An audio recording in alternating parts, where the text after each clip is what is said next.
Tabe, no apa kareba komiu. Semoga selalu dalam keadaan sehat dan tetap semangat.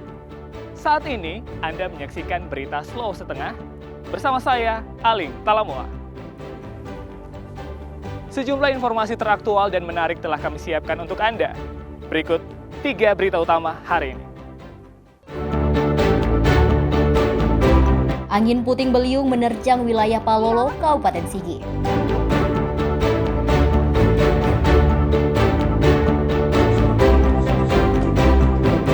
Seorang perempuan ditangkap polisi karena terlibat peredaran sabu-sabu.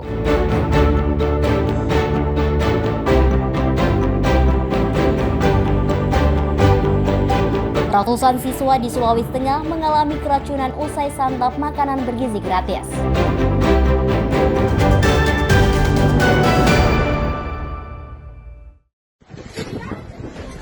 Astaga! Astaga, atap!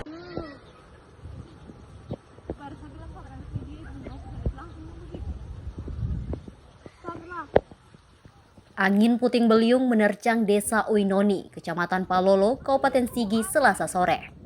Tidak ada korban jiwa dalam musibah tersebut, namun sebanyak 11 rumah warga rusak diterjang angin yang juga disertai hujan.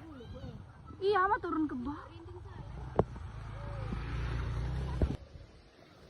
Musibah yang menimpa warga desa Uinoni ini berawal dari hujan deras yang turun sejak siang hari.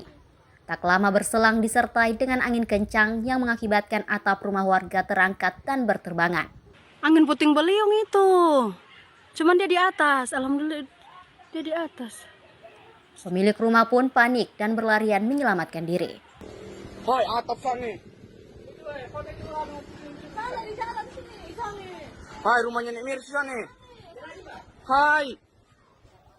Badan Penanggulangan Bencana Daerah yang menerima laporan langsung turun ke lokasi kejadian. Mereka melakukan pendataan korban sekaligus memberikan bantuan logistik berupa sembako. Sejumlah personel BPBD juga dikerahkan untuk membantu warga yang rumahnya rusak.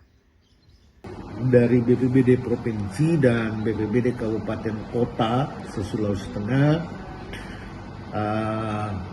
dengan prediksi cuaca yang kemarin dirilis oleh BMKG bahwa cuaca di bulan September sampai dengan April 2026 ini akan terjadi musim hujan antara ringan dan sedang. Jadi saya kira ini kita perlu untuk menghimbau kepada seluruh pemerintah daerah, pemerintah kecamatan, pemerintah dan desa, dan termasuk masyarakat apabila sudah terjadi hujan yang melebihi dari 2 jam, terutama yang berada di daerah bantaran sungai untuk bersiap-siap, apalagi ditandai dengan suara gemuruh dan air yang sudah mulai berwarna coklat. BPBD mengimbau masyarakat tetap waspada, mengingat BMKG memperkirakan hujan akan terus berlangsung hingga April tahun depan. Warga diminta segera mencari tempat aman jika hujan lebih dari 2 jam dan air di sungai mulai berubah warna serta diiringi suara gemuruh. Untuk penanganan bencana di desa Uinoni, BPBD menyiapkan personel hingga peralatan pendukung. Syahrul Syahya dan Syamsuddin Tobone melaporkan dari Sigi.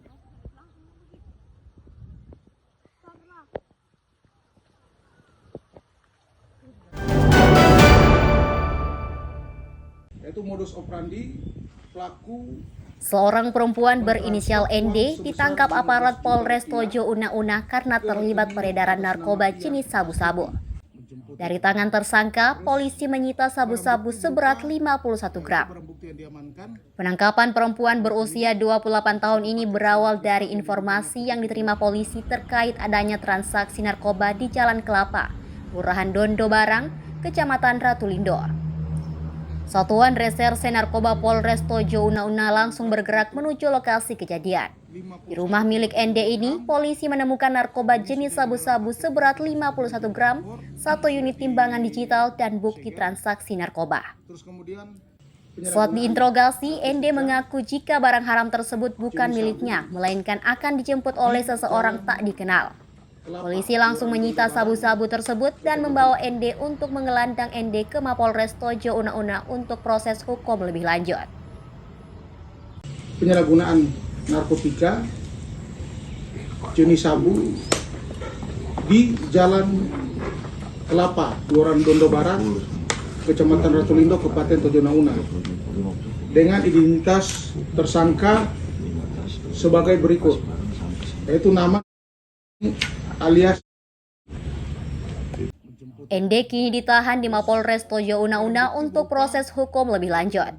Atas perbuatannya, ND dijerat Undang-Undang Nomor 35 Tahun 2009 tentang narkotika dengan ancaman hukuman paling lama 20 tahun. Syamsuddin Tobone melaporkan dari Tojo Una-Una.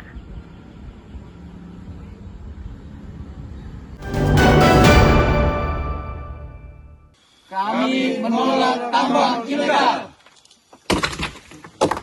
Aktivitas tambang ilegal di sejumlah wilayah Sulawesi Tengah semakin marak.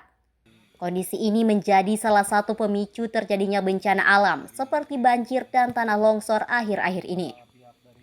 Menyikapi kondisi tersebut, pemerintah Provinsi Sulawesi Tengah melakukan rapat koordinasi dengan Forum Koordinasi Pimpinan Daerah Sulawesi Tengah untuk menangani pertambangan ilegal tanpa izin.